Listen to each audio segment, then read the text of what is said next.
धरती का सीना, मेहनत का तेरी हक दिलवाने, नई तकनीक नई खोज बताने।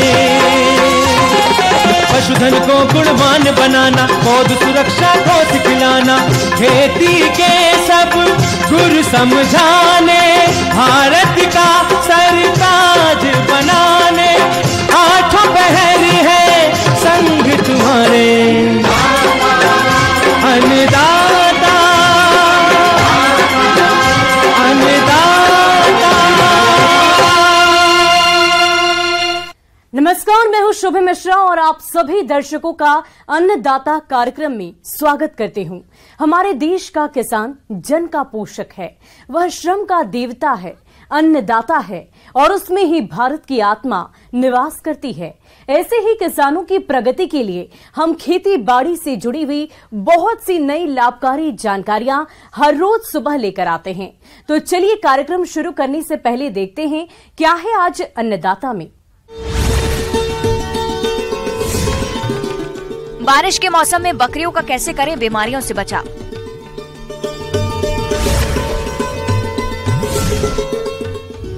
ककोड़ा खेती करके किसान कमा सकते हैं अच्छी आमदनी।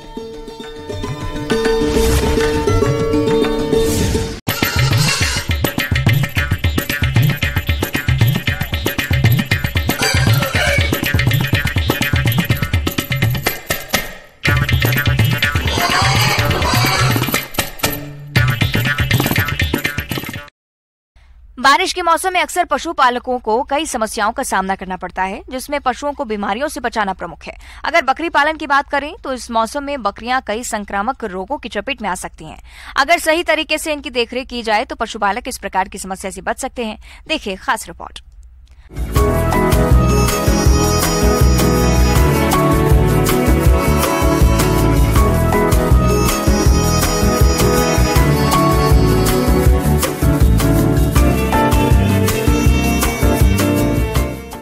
नमस्कार किसान भाइयों, आज हम लोग बात करेंगे बकरियों में होने वाली पीपीआर बीमारी के बारे में। किसान भाइयों, बकरियों में होने वाली घातक बीमारियों में है पीपीआर। ये विषाणु जनित रोग है जिससे बकरियों में अत्यधिक मृत्यु होती है। इसलिए पीपीआर रोग को बकरियों में महामारी या बकरी प्लेग के नाम से भी जाना जाता है। पीपीआर जो बीमारी है, इसके लक्षण जो होते हैं वो शुरुआती लक्षण जो होते हैं वो नाक से पानी आना और फिर वो पानी धीरे धीरे 24 घंटे के अंदर में थोड़ा गाढ़ा हो जाता है और नाक से म्यूकोपुरुलेंट डिस्चार्ज होने लगते हैं और फिर वो निमोनिया हो जाता है। लेकिन इसका मुख्य जो लक्षण होता है वो होता है गैस, पेट में जो खाने वाले जो तंत्र हैं उसमें होता है। ये रोग विशेषकर कम उम्र के मेमनों में और कुपोषण व परजीवियों से ग्रसित बकरियों में अधिक गंभीर एवं प्राणघातक होता है, जिससे बकरी पालन में अधिक नुकसान होता है। तो पीपीआर का जो एक विषाणु वायरस से होने वाली बीमारी है और ये सबसे पहले इनहेलेशन में सांस के थ्रू जाता है ये विषाणु, और वो वहाँ पर जाकर शुरुआत में गले में ही वो अपना बढ़ोतरी शुरू करता है और फिर धीरे से और उसके बाद खून के द्वारा पेट में चला जाता है और पेट में जाते ही वहाँ पर जो छोटी आंत बड़ी आंत है उसमें इफेक्ट करते हुए डायरिया शुरू हो जाता है। सांस, इसके साथ साथ सांस में लेने में भी दिक्कत होती है। सांस के ऊपरी सतह में इसका सांस के श्वास तंत्र के ऊपर ही भाग को बहुत ज़्यादा इफेक्ट करता है, तो सांस लेने में भी दिक्कत होने लगती है। नाक से में अगर डिस्चार्जेज आ रहे हैं तो वो उसको और नाक को रोक लेते हैं, तो सांस लेने के साथ साथ दोनों गैस्ट्रोइंटेस्टाइनल और सांस लेने से में दिक्कत होने से इनकी मृत्यु दर बढ़ जाती है। ये बहुत ही कंटेजियस संक्रामक रोग है और एक बीमार पशु से दूसरे बीमार पशुओं में बहुत तेजी से फैलता है। बकरी पालक अपने पशुओं को पीपीआर जैसी घातक बीमारियों से बचाने के लिए यदि कुछ पहलुओं पर ध्यान रखें तो काफी हद तक बकरियों को इस रोग से बचा सकते हैं। यदि आपकी बकरी पीपीआर रोग से ग्रसित है तो उसे स्वस्थ बकरियों से अलग रख देना चाहिए। रोगी बकरियों का बचा हुआ चारा स्वस्थ पशु को ना खिलाएं और अगर बकरी बीमार है तो उसे चराने के लिए नहीं लेकर जाएं। पीपीआर रोग से प्रभावित पशु का इलाज योग्य पशु चिकित्सक से ही कराएं। लेकिन इसके जो है संभावना ये होती है कि आपको मरने की संभावना अधिक हो जाती है, तो इसके कारण हम लोग को इसका पीपीआर का वैक्सीन करना ज़रूरी होता है। तो हम लोग पीपीआर का वैक्सीन अभी जो मौसम है, इस मौसम में गर्मी है और नमी है, तो इसमें पीपीआर का वायरस बहुत तेज़ी से फैलता है। इसलिए हम लोग अगर कोई किसान भाई अप्रैल मई में अगर नहीं कराए हैं वैक्सीन, तो अभी तुरंत तो इसका वैक्सीन करा लें और इससे हम लोग इस रोग से बच सकते हैं। तो वो एक निमोनिया का लक्षण है, नाक से निकलने का है। और अभी जो बरसात का समय में थोड़ा भींगा गीला रहता है, बरसात में बहुत सी चीज़ें फैल रही हैं, बहुत से कीटाणु विषाणु फैल रहे हैं, तो इस समय में निमोनिया भी होने की संभावना अधिक रहती है। लेकिन इन सब के लिए अब दो तरह के निमोनिया होंगे, बैक्टीरियल और वायरल। वायरल जो निमोनिया होता है उसको तो हम लोग नहीं बचा सकते हैं, उसका मतलब कि हम लोग उपचार नहीं कर सकते हैं। लेकिन बैक्टीरियल निमोनिया के लिए हम लोग के पास दवाइयाँ हैं। दवाई जो पशु चिकित्सक से सलाह करके उसके वजन के अनुसार दवाइयाँ दी जाती हैं। तो हम लोग जब पशु चिकित्सक के पास जाने से पहले उसके नाक को हम लोग सांस लेने में मदद करना चाहिए और नाक जो है उसको क्लियर करना चाहिए। और हम लोग जो विक्स का जो वेपोरप्स जो आते हैं या टिंचर बेंजोइक को आता है, उसका हम लोग देकर कपड़े में डालकर और वो उसको नाक के पास ले जाएंगे, तो उससे जो सांस लेती है हवा जाता है, उससे नाक थोड़ा क्लियर हो जाता है। तो हम लोग उस व्यवस्था को कर सकते हैं कि कम से कम हम लोग पशु जो है वो सांस निरंतर लेता रहे। फिर बाद में जो ट्रीटमेंट होता है पशु चिकित्सक के सलाह से, उसको करके हम लोग निमोनिया से बचाव कर सकते हैं। किसान भाइयों, अभी तक आपने खेती से जुड़ी हुई कुछ उपयोगी जानकारियां देखी। अब लेते हैं एक छोटा सा ब्रेक, जल्द ही लौटेंगे और कार्यक्रम में आगे भी है खेती बाड़ी से जुड़ी महत्वपूर्ण जानकारियां, तो बने रहिए हमारे साथ।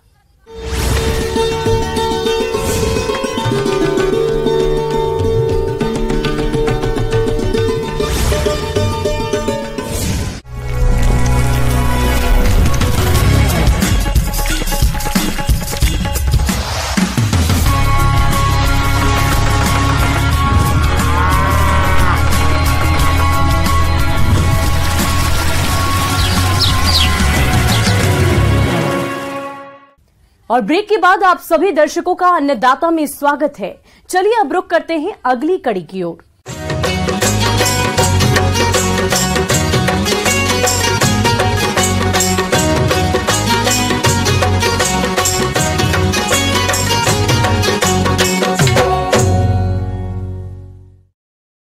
ककौड़ा, जिसे प्रदेश के किसान खेक्सा के नाम से भी जानते हैं, ये एक जंगली सब्जी है जो कि सेहत की दृष्टि से काफी लाभकारी है। इसकी खेती प्रदेश के ग्रामीण क्षेत्रों में बहुत से किसान भाई करने लगे हैं। अगर आप भी इसकी खेती करने की सोच रहे हैं तो इसकी खेती के समय किन किन बातों का खास ध्यान रखना चाहिए, आइए जानते हैं बिरसा कृषि विश्वविद्यालय रांची के कृषि वैज्ञानिक डॉक्टर जयलाल महतो से।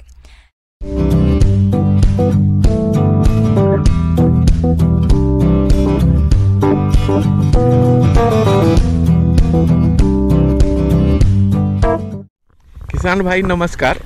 आज जो है हम आपको खेक्सा के विषय में, खेक्सा या खेक्सी के रूप में आप जानते हैं, इसको मीठा करेला भी कहते हैं और साइंटिफिक नेम जो है इसका माइमोसिका डायोक्सिया है। ठीक है, ये जो है करेला की तरह दिखता है, लेकिन करेला से थोड़ा अलग होता है, छोटा होता है और इसमें कांटा छोटा छोटा होता है। इसको इसीलिए मीठा करेला भी बोलते हैं। ककौड़ा की सब्जी पौष्टिक गुणों से भरपूर होती है। ककौड़ा के हरे रंग वाले फलों की सब्जी बनाई जाती है, जिसमें 9 से 10 कड़े बीज होते हैं। औषधीय गुणों से भरपूर होने के कारण बाजार में इसकी मांग अच्छी होती है। ककौड़ा गर्म एवं नम जलवायु की फसल है। ककौड़ा की खेती उन स्थानों पर सफलता पूर्वक होती है जहां औसत वर्षा 1500 से 2500 मिलीलीटर होती है।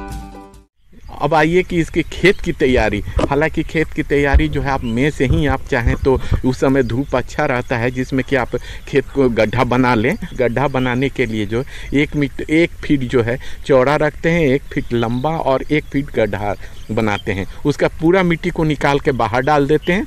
उसके बाद में जब हमको सोइंग करना हो उसके 1 सप्ताह पहले जो है हम क्या करते हैं कि उसमें जो है हर गड्ढा में 2 किलो जो है कंपोस्ट डालते हैं। अगर कंपोस्ट नहीं है तो आजकल वर्मी कंपोस्ट भी मिलता है, उसको अभी आप डाल सकते हैं। डालने के बाद में हर गड्ढे में जो है 30 ग्राम यूरिया, 100 ग्राम SSP और 20 ग्राम जो है MOP प्रति गड्ढे के हिसाब से सभी में डालते हैं। जब खाद वगैरह डालते हैं उस समय जो है जो इंसेक्टिसाइड है उसको 10 ग्राम के हिसाब से पर गड्ढे में हम बुरकाव कर देते हैं, जिससे कि हमको कीड़ा मकोड़ा बीज में नहीं लगे, पौधा के जड़ में नहीं लगे। ककोड़ा की खेती विभिन्न प्रकार की मिट्टी में उगाई जा सकती है, परंतु उसकी खेती रेतीली भूमि जिसमें पर्याप्त मात्रा में जैविक पदार्थ हो तथा जल निकास की उचित व्यवस्था हो अच्छी रहती है। इसके साथ ही मृदा का pH मान 6 से 7 के बीच होना चाहिए। ककोड़ा अम्लीय भूमि के प्रति संवेदनशील होती है। एक बात ध्यान रखना है कि जैसे हम अभी जो बोले कि हमारा जो प्लॉट होता है ये 9 गड्ढे का एक प्लॉट बनता है। 9 गड्ढा में करते क्या है कि हमारा बेसिक क्या है कि 8 गड्ढा जो होगा उसमें फीमेल डालेंगे और कहने का मतलब मादा डालेंगे जिसमें फल आएगा, और जो एक पौधा बीच में रहेगा उसमें मेल डालेंगे जिसको नर कहते हैं, जिसमें कि हमको फल नहीं लगेगा, केवल वो जो है परागण करेगा और फीमेल पौधे का, जिससे कि हमको फल मैक्सिमम मिल सके। वैरायटी का बात करते हैं, किस्म का बात करते हैं तो RK1 के रूप में जिसको बोलते हैं RMD1 कंकोडा, इस नाम से है। तो प्लांट को तो कोई दिक्कत नहीं है कि आप जो है मेल फीमेल के रूप में आपको मिल जाएगा। तो 8 पौधा जो है फीमेल को लगाएं और 1 पौधा जो है मेल को लगाएं। तो ये याद रखना है कि एक गड्ढा जो है हमको मेल के लिए डालना है, और उसके बाद में जो है अब जो है ये खेत की तैयारी हो गया और गड्ढा को हम भर देंगे। गड्ढा को जब भरेंगे तो भरने के बाद में उसको हमेशा याद रखेंगे कि 6 इंच जो है आप उसको ज़मीन से ऊपर रखें, थोड़ा सा ऊपर से फ्लैट कर दें, मतलब बराबर कर दें, और उसमें 3 कोना आकार का आप एक आकार बना दें जिसको कि कोने पर आप 1 या 2 सीड डाल दें। 3 सीड डालते हैं ताकि ये पौधा हमको नजर आए। ककोड़ा के बीजों की बुवाई का समय जून जुलाई है। बीज के साथ साथ ककोड़ा का प्रवर्धन उसके वानस्पतिक अंगों से भी किया जाता है। बीजों के द्वारा प्रवर्धन से 1:1 में नर व मादा पौधे मिलते हैं। इससे जड़ के कंद द्वारा रोपाई करना ज्यादा फायदेमंद होता है। नर के लिए यह याद रखिएगा कि कभी जब आप सोइंग करेंगे जर्मिनेशन हो जाएगा, उसके बाद में 60 से 70 दिन से करीब करीब फ्लावर आ जाएगा। फ्लावर आ जाता है, उस फ्लावर को देखेंगे कि जैसे ही फ्लावर आ जाता है तो जिस फ्लावर में अगर फल लगा हुआ नहीं फूल है तो उसको आप समझें कि ये नर है। नर को उस प्लांट को हटा दें, जहाँ ज़रूरत है वहाँ पर लगा दें, और जो जिसमें फल आ गया है आप उसमें तो फल लेना ही है इसलिए उसको रहने दें। लेकिन जो नर वाला पौधा है उसको आप 70 से 75 दिन के बीच में उसको हटा दें। इस तरह से जो है हमको 1 हेक्टेयर में करीब करीब 23 से 23,000 के लगभग प्लांट हमको पीट मिल जाएंगे और प्लांट मिल जाएंगे। अगर 1 एकड़ का बोलें तो इसमें करीब करीब 1000 हमको पीट मिल जाएगा और 1000 प्लांट मिल जाएगा। ककोड़ा से अधिक उपज प्राप्त करने के लिए पौधों को सहारा देना आवश्यक है। स्टेकिंग करने से पौधों की बढ़वार अच्छी होती है। गुणवत्ता युक्त फल प्राप्त करने के लिए बांस या सूखी लकड़ियों की टहनी आदि से सहारा देना आवश्यक होता है। इस पर बहुत कम कीट व्याधियों का प्रकोप होता है, परंतु फल मक्खी ककोड़ा के फलों को अधिक नुकसान पहुंचाते हैं। रोकथाम के लिए क्विनालफॉस 25 EC की 2 से 3 मिलीलीटर मात्रा प्रति लीटर पानी की दर से छिड़काव कर फसल की सुरक्षा की जा सकती है। एक बात और है कि आप एक इतना याद रखें कि ये जो टिश्यू कल्चर के हिसाब से मिलता है, ये RMD रिसर्च सेंटर है, कॉलेज है, वहाँ पर आपको ये पौधा मिल जाएगा अंबिकापुर में। अंबिकापुर में ये स्थित है और वहाँ पर अभी जो है टिश्यू कल्चर्स के हिसाब से, और उसके बाद में ये कंद होता है उससे प्लांट ग्रो करते हैं। अगर इन सभी दोनों से भी, अगर कंद से भी कर रहे हैं या जिससे मतलब कि टिश्यू कल्चर से भी कर रहे हैं, कोई बात नहीं है, हमको मेल फीमेल का अंतर होना चाहिए। ये जो है आपको हर प्लांट से करीब 3 से 4 किलो करीब आपको फल मिल जाएगा। और करीब आपको जो है ये अभी बाज़ार में जो है करीब ये 120 रुपये किलो तक का मिलता है केजी। हाँ, शुरू में जब आता है तब, बाद में तो 50-60 रुपये हो जाता है, ठीक है। लेकिन ये मुनाफा आपको अगर जितना जल्दी करेंगे, आप बाज़ार में ले जाएंगे, आपको उतना ही मिलेगा। आगे और भी है खेती बाड़ी से जुड़ी हुई बहुत सी रोचक जानकारियां, पर यहां पर रुकेंगे एक और छोटे से ब्रेक के लिए और जल्द हाजिर होंगे।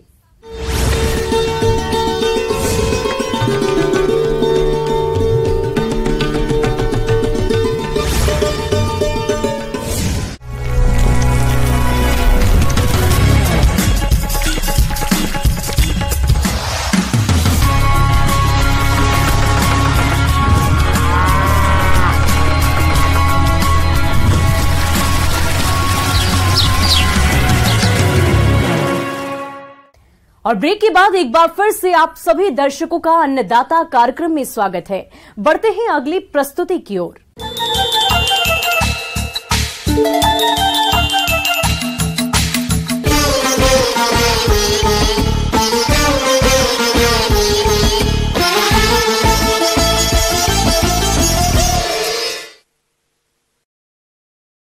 बिहार की खेती एक बार फिर से करवट ले रही है। रासायनिक खादों के अंधाधुंध प्रयोग से बंजर हो रही धरती से चिंतित किसान फसलों की पुरानी प्रजातियों की ओर लौट रहे हैं। परंपरागत खेती में शामिल जौ, ज्वार, बाजरा, मडुआ, सामा और कोदो की खेती को सरकार भी बढ़ावा दे रही है। अभी खरीफ का मौसम चल रहा है और अगर आप इस मौसम में बाजरे की खेती करना चाहते हैं तो किन किन बातों पर खास ध्यान दें, जानते हैं बिहार कृषि विश्वविद्यालय साबा और जिला भागलपुर के कृषि वैज्ञानिक डॉक्टर महेश कुमार से।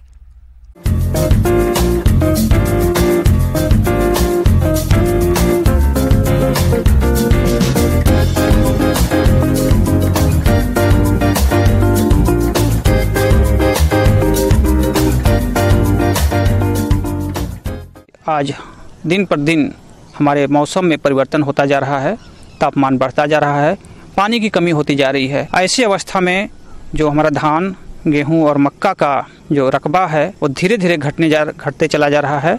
तो आज हम बात करते हैं इस बदलते मौसम में हम बाजरे की खेती कैसे करें। तो किसान भाइयों, बाजरे का जो खेती के लिए मृदा चाहिए वो जल निकास दोमट मृदा उपयुक्त होती है। किसान भाइयों, बाजरा की खेती बलुई और बलुई दोमट भूमि में सफलता पूर्वक की जा सकती है, लेकिन भूमि में जल निकास की उचित व्यवस्था होनी चाहिए। खेत की तैयारी के समय पहली जुताई मिट्टी पलट हल से करते हैं। इसके बाद खेत में 15 गाड़ी पुरानी गोबर की खाद को डालकर मिट्टी में अच्छे से मिला दिया जाता है। फिर 2 बार कल्टीवेटर या रोटोवेटर लगाकर खेत की अच्छी तरह से जुताई करते हैं। इसके बाद खेत में पाटा लगाकर भूमि को समतल कर दिया जाता है। बाजरे की बुआई के लिए उपयुक्त समय हमारे इस बिहार राज्य में 25 जुलाई से लेकर के 15 अगस्त तक का उपयुक्त माना जाता है। और यहाँ पर जो हमारी प्रचलित प्रजातियाँ हैं उसमें हम जो संकर प्रजातियाँ हैं उन्हीं का चुनाव करें, क्योंकि इनकी उत्पादन क्षमता अच्छी होती है। तो इसके लिए हम लोग यहाँ टेस्ट किए हैं जो है Pusa hybrid 1201, Pusa hybrid 1202, pro agro 9450, pro agro 9450 plus इत्यादि प्रजातियाँ अच्छी उत्पादकता वाली हैं। किसान भाइयों, मिट्टी की उर्वरता और उत्पादकता बनाए रखने के लिए उर्वरकों का संतुलित उपयोग करना बहुत आवश्यक होता है। इसीलिए संतुलित उर्वरक उपयोग के लिए मिट्टी की जांच आवश्यक है। लेकिन हमारे जो किसान किन्हीं कारणवश मिट्टी की जांच नहीं करवा पाते, तो वे असिंचित क्षेत्रों में बाजरा की अच्छी पैदावार प्राप्त करने के लिए यूरिया 130 किलोग्राम और SSP 150 किलोग्राम प्रति हेक्टेयर प्रयोग करें, जबकि सिंचित क्षेत्रों में यूरिया 100 किलोग्राम और SSP 80 किलोग्राम प्रति हेक्टेयर प्रयोग करें, जिसमें यूरिया की आधी मात्रा और पूरा फास्फोरस बुआई के समय डालते हैं और शेष यूरिया को खड़ी फसल में बुआई के 25 दिनों पर भुरकाव करते हैं। और लास्ट 1/3 मात्रा जब बाजरे में बालियां निकलने की अवस्था आती है उस समय दे देते हैं, यूरिया के रूप में टॉप ड्रेसिंग कर देते हैं। जिन क्षेत्रों में जिंक की कमी हो वहाँ पे हम 10 से 12 किलोग्राम जिंक सल्फेट प्रति सीजन प्रति क्रॉप हम दे सकते हैं, जिससे जिंक की कमी पूरी हो जाती है। उसके बाद तैयार खेत में हम बीज की बुआई करते हैं, जिसके लिए 5 से 6 किलोग्राम बीज प्रति हेक्टेयर की दर से पर्याप्त होता है। बाजरा को मेड़ों पर हम बुआई करें यथासंभव। जो मेड़ है वो हमारा 40 से 45 सेंटीमीटर की दूरी पर रहे, 2 से 2.5 सेंटीमीटर गहराई पर बीज को बो देते हैं। इस प्रकार जो कतारों की दूरी है वो 40 से 45 सेंटीमीटर रखते हैं एवं बीज की गहराई किसी भी दशा में 2 से 2.5 सेंटीमीटर तक ही रखना है। किसान भाइयों, बाजरा की फसल में खरपतवारों की समस्या भी गंभीर रहती है। इसके लिए आप एट्राजिन खरपतवार नाशी 1 किलो दवा 600 लीटर पानी में घोलकर बुआई के तुरंत बाद छिड़काव कर दें, जिससे आप फसल में खरपतवारों की समस्या से काफी हद तक निजात पालेंगे और फसल की बढ़वार भी अच्छी होगी। कभी कभी सिर्फ चौड़ी पत्ती वाले खरपतवार ज़्यादा प्रॉब्लम क्रिएट करते हैं, तो ऐसे केस में कि अपनी प्रचलित विधि निकाई गुराई करके भी हम खरपतवार नियंत्रण कर सकते हैं। तो किसान भाइयों, इस तरह से अगर हम बाजरे की खेती करें तो हमको 80 से 85 दिनों में कम पानी एवं खाद में लगभग 40 से 45 कुंटल प्रति हेक्टेयर दाना तथा 100 से 125 कुंटल सूखा चारा प्राप्त किया जा सकता है।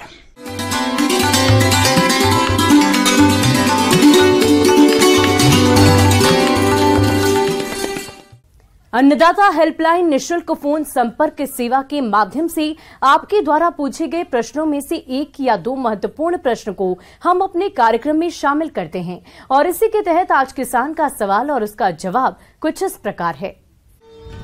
अन्नदाता निशुल्क फोन संपर्क सेवा के माध्यम से पूछे गए प्रश्नों में से आज हमने जिस प्रश्न को कार्यक्रम में शामिल किया है उसे पूछा है ग्राम गौरीपुर, जिला बांका के कृषक सोहन लाल ने। ये गूटी विधि से नए पौधे तैयार करने के बारे में जानकारी चाहते हैं। तो सोहन लाल जी, आपकी जानकारी के लिए प्रस्तुत है कार्यक्रम का ये अंश।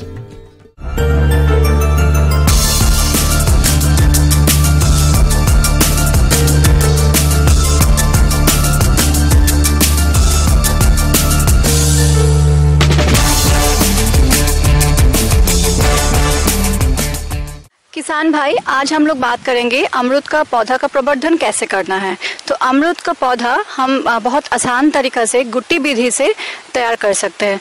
तो जैसे कि अभी का समय जो है जुलाई चल रहा है, तो इस माह में हम लोग इसका प्रवर्धन कार्य जो है वो कर सकते हैं। अगर आप गुट्टी विधि से नर्सरी तैयार कर रहे हैं तो फसल की उन्नत किस्मों का चुनाव करें, जिससे अधिक पैदावार मिल सके, ताकि बाजार में पौध का अच्छा बाजार भाव मिले। किसानों में जिन प्रजातियों के पौधों की मांग अधिक हो, उसी पौध को तैयार करना उचित रहता है। जिन पौधों की नर्सरी गूटी विधि से तैयार होती है, उनकी कुछ उन्नत किस्मों के पुराने पौधे पहले से तैयार होने चाहिए। तो उसमें हम लोग क्या करते हैं, स्पेशली जो है अमरूद का पौधा, जो मातृ पौधा होगा, उसका हम बहुत अच्छे से चयन करते हैं। तो उसमें हम क्या क्या पॉइंट देखते हैं कि जो स्वस्थ पौधा हो, जिसका टहनी अच्छा हो, जो बीमार नहीं है, तो ऐसा पौधा को हम चयन करते हैं। और उसके बाद हम टहनी चयन करते हैं कि कौन सा टहनी में हम लोग को गुट्टी बांधना है। तो किसान भाई, मैं बताना चाहूँगी कि जो टहनी है वो 1 साल पुराना होना चाहिए और उसका जो मोटाई है वो 1 सेंटीमीटर से ज़्यादा नहीं होना चाहिए। तो उसके बाद हम क्या करते हैं कि जो 2 गांठ है, गांठ हम आप लोग जानते हैं, तो जो 2 गांठ है, 2 गांठ के बीच में क्या करते हैं हम लोग 3 सेंटीमीटर लंबा चीरा लगाते हैं और उसका जो छिलका बोलते हैं उसको हम निकाल देते हैं। उसके बाद सफ़ेद रंग का कैम्बियम बोलते हैं, हम साइंटिफिकली इसको वैज्ञानिक नाम से जानते हैं, वो निकल के आता है। तो हम क्या करते हैं, उसके बाद उसको अच्छे से छील के हम उसमें जो मिट्टी मिक्सचर है वो लगाते हैं। देखिए, मार्केट में स्फैग्नम मॉस बोल करके एक मीडिया आता है, उसको बस पानी में हल्का भिगा के भी हम तैयार कर सकते हैं इसका मिक्सचर। और या फिर अगर हम लोग को बनाना है तो उसमें हम तैयार कर सकते हैं 60% कोकोपीट और 30% जो मिट्टी है, दोमट बालुई दोमट मिट्टी, और 10% क्या है, कोई भी वर्मी कंपोस्ट ले लेंगे, जो केचुआ की खाद है, या फिर सड़ा हुआ गोबर का खाद भी हम ले सकते हैं। तो ये तीनों को बड़ा अच्छे से मिक्स करके उसमें थोड़ा सा पानी डाल के उसको गीला करके ऐसे हाथ में बॉल शेप में बना लेंगे। और जो मिक्सचर हम यूज़ करते हैं वो मिक्सचर बहुत ही नरम होना चाहिए, ज़्यादा हार्ड नहीं होना चाहिए, ताकि उसमें जड़ आसानी से बन पाए, और हल्का सा नमी भी उसमें होना चाहिए।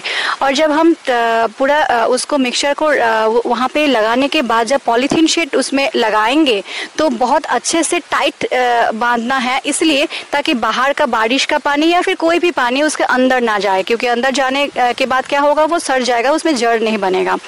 तो हम टहनी चयन कर लिए। उसके बाद 2 गांठ के बीच में हम लोग चीरा भी लगा दिए 3 सेंटीमीटर लंबा। उसके बाद हम क्या करेंगे, उसमें जो है मिट्टी का जो मिश्रण हम तैयार किए हैं, बॉल के शेप में बनाए हैं, वो उसको हम बिल्कुल ऐसे तरह, अगर आप देख सकते तो दिखा दूंगी, ऐसे तरह इसको लगा देंगे। उसके बाद क्या है, हमारे पास सुतली होगा, सुतली से उसका दो भाग जो है, 2 गांठ जो है अच्छा से बांध देंगे। उसके बाद जो अमरूद में 30 से 40 दिन लगता है इसमें जड़ आने के लिए। किसान भाइयों, वृक्षों में नए पौधे तैयार करते समय किन किन बातों का ध्यान रखें, चलिए यह भी हम आपको बताते हैं। तो किसान भाइयों, जिस शाखा से नए पौधे तैयार करने होते हैं उसकी मोटाई पेंसिल जितनी होनी चाहिए। शाखा की छाल तेज धार वाले चाकू से छीलनी चाहिए। शाखा के कटे हुए भाग पर रूटेस यानी NAA का लेप अवश्य लगाएं। शाखा के कटे भाग पर मिट्टी को लगाकर पॉलीथीन से जरूर बांध दें। जब पॉलीथीन में जड़ें दिखने लगे तब शाखा को पुराने यानी मातृ वृक्ष से सावधानी पूर्वक काट लें। उसके बाद इसे पौधशाला में लगाएं। तो 30 से 40 दिन बाद उसमें सफेद रंग का जड़ दिखाई देगा। जैसे ही बहुत अच्छा से जड़ दिखाई देगा, उसको हम क्या करते हैं, काट देते हैं। काटने के बाद क्या करते हैं, मिट्टी में उसका पन्नी खोल के उसके बाद उसको मिट्टी में अच्छा से और भी थोड़ा सा मिट्टी डाल के, या फिर आप पॉट में भी लगा सकते हैं या फिर आप जमीन में भी लगा सकते हैं। और दूसरी सावधानी ये अवलंबन करना है कि जब हम कट करेंगे, कट करने के बाद ही उसमें पॉलीथीन का शीट निकालना है, उसके पहले नहीं। और तीसरी ये सावधानी है कि जो नाइफ से, जो चाकू से हम कट करेंगे, वो चाकू बिल्कुल एकदम बीमारी मुक्त होना चाहिए, इसलिए उसको पहले कोई भी अल्कोहल या फिर कोई डिसइंफेक्टेंट से उसको बहुत अच्छे से उसको थोड़ा सा वॉश करके उसके बाद ही उसमें चीरा लगाएंगे, इसलिए ताकि कोई भी फंगल इन्फेक्शन ना हो। किसान भाइयों, अन्नदाता आपकी सेवा के लिए संकल्परत है। कृषि संबंधित समस्या और सुझाव के लिए आप हमें इस पते पर संपर्क कर सकते हैं। प्रोड्यूसर अन्नदाता, news 18 Bihar Jharkhand, Ramoji film city, Hyderabad 501512। और साथ ही आप हमें ईमेल भी कर सकते हैं। हमारा ईमेल आईडी है p18annadatabihar@nw18.com।